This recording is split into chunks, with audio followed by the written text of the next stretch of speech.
La civilisation a été éradiquée. Toutes les connaissances ont été perdues. Objection! Vous avez déjà tous utilisé ou entendu l'expression série B ou série Z, du genre « Oh là là, ce film, c'est vraiment de la pure série B !» Mais d'où vient cette appellation et à quoi fait-elle référence?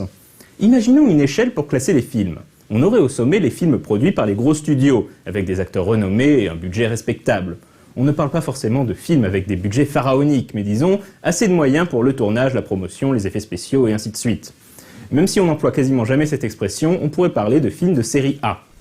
Une autre catégorie est le film d'art. Parfois produit par un gros studio, parfois avec un gros budget, le film d'art n'est pas de la série A car il ne s'adresse pas au public classique du cinéma, le fameux grand public.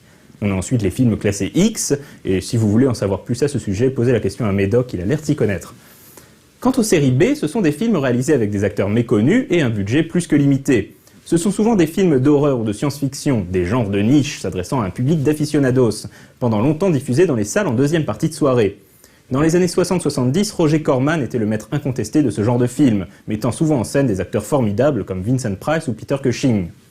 Le film de série B a généré sa propre contre-culture avec ses propres geeks. Il faut garder à l'esprit qu'il s'agit de films souvent tout à fait regardables et parfois même très réussis. Encore un cran en dessous de la série B, il existe aussi des films de série C. Le terme est né dans les années 80 en référence au C du mot câble, car ce sont des films qui passaient tard le soir sur les chaînes du câble aux États-Unis. On emploie aussi cette expression pour parler de films sortis directement en vidéo ou en DVD, comme par exemple les productions The Asylum pour les connaisseurs. Ici, le facteur regardable est souvent plus contestable. Enfin, il existe des films de série Z qui représentent le fond du panier. Parfois, ces films sont tellement mauvais qu'ils touchent au génie, comme par exemple les films Deadwood. Parfois, ces films sont juste d'une nullité crasse, comme ceux d'Uwe Boll.